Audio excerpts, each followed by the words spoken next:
So today, the Detroit Pistons are going to be taking the guy who was supposed to lead their team into the next era of great basketball in Detroit. And even though it's a good day for Detroit sports fans, I am going to bring out a video and talk about why the Detroit Lions are the punching bag of the NFL. If you're new here, make sure you hit subscribe. Make sure you leave a comment. If I'm not talking about your favorite team, then I don't really know why you're here because the Detroit Lions are like five people's favorite team in the world. Um, if you're a Lions fan, don't hate me for saying that. You know it's true. Make sure you hit subscribe. Make sure you hit like if you like the video and comment what team you want me to make a video about next.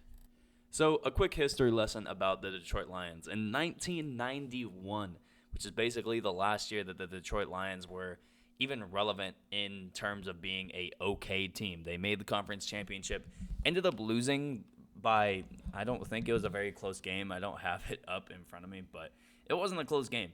However, the main point here is it has been 30 years since Detroit has made the conference championship. In that span, there have been 120 slots to fill for either the NFC or AFC championship game.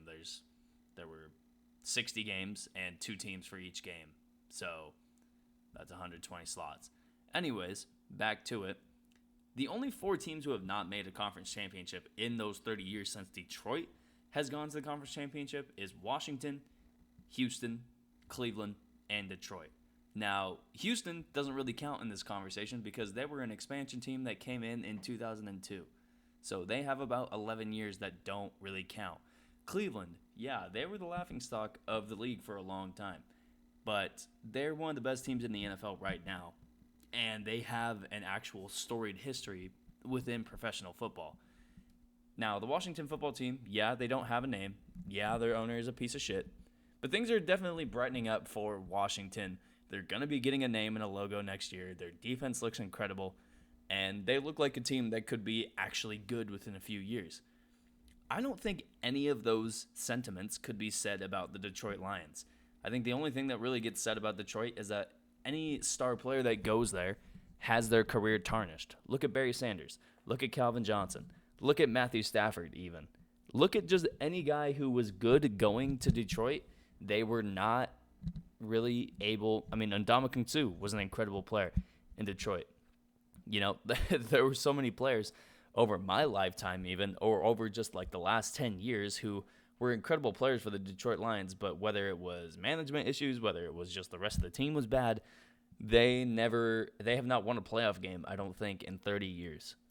Now, I know a lot of blame doesn't want to go towards Matthew Stafford from Detroit Lions fans, but I think if you're a Lions fan, you need to just rip the Band-Aid off and understand that Matthew Stafford obviously was not that good of a quarterback if he could not bring your team out of being the laughing stock of the NFL.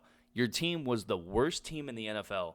It has been the worst team in the NFL, probably the worst organization in the NFL for the past 20 to 25 years. You're really only battling with the Washington football team in terms of who is the worst organization. Right now, the Detroit Lions are really, really bad. They didn't do anything in free agency. They didn't do anything really in the offseason. The best move that they got was drafting an offensive lineman. And while that seems like a really good move for the Lions, I think Penei Sewell was probably a top 3 player from this draft. Just even like that's how valuable he is. That can't be that can't be your only move. Because what? Now you're gonna put the fate of your franchise in a 20-something-year-old left tackle? Like, what are we doing here? This is coming off 2 years in a row where they drafted running backs in the second round. They draft Kerryon Johnson. He has an incredible year. And then they draft DeAndre Swift the next year. Not only that, they compound that by signing Adrian Peterson, and he ends up being the leading rusher for the team. They draft TJ Hawkinson with the 8th overall pick a few years ago. And yeah, he made the Pro Bowl. But name another Pro Bowl tight end from the NFC. Kittle didn't make it. I don't think Ertz made it. I think it was Evan Ingram and TJ Hawkinson. That's how bad the tight end position is right now in the NFC if George Kittle is not playing well. The Detroit Lions are so bad. I can't emphasize that enough. And it's not just that their talent is bad, because I actually think some of the players that go there are pretty good. I mean, like I said, I think Penei Sewell is a really good left tackle. I think Jared Goff is still a decent quarterback. I think their running back position is pretty stout, even if they are messing up who gets the bulk load of the carries.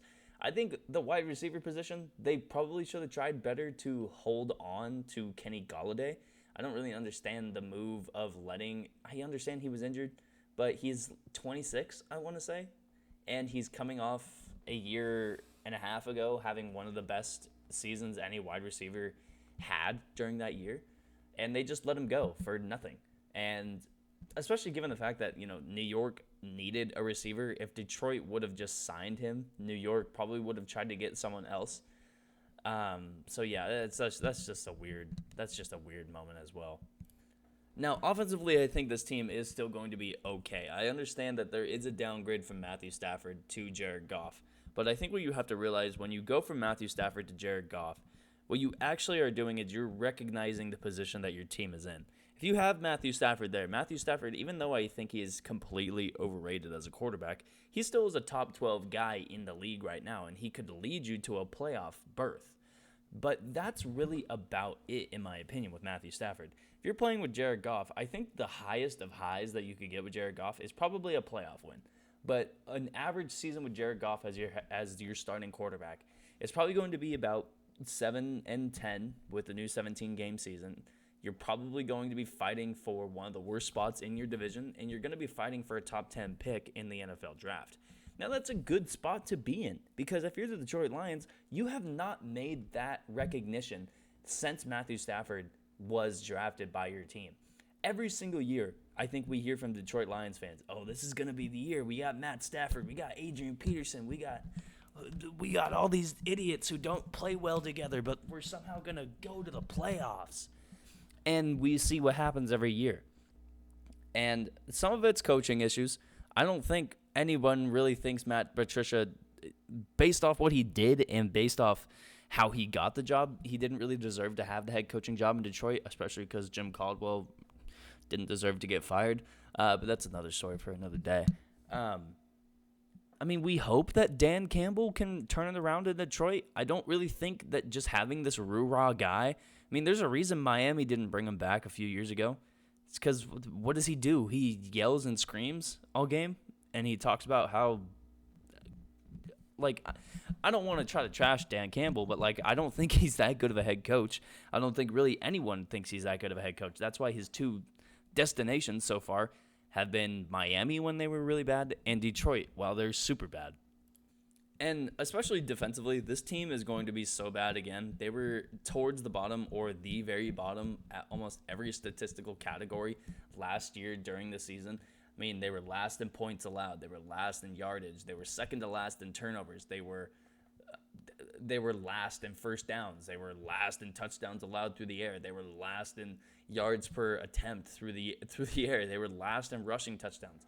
They were fourth to last in rushing yards. They are really bad defensively. They give up about 40 yards a drive. Every single drive almost ends up in a field goal against the Detroit Lions. Now, I don't want to just trash the Lions because, like I said, I do like a couple of the players that are on their team.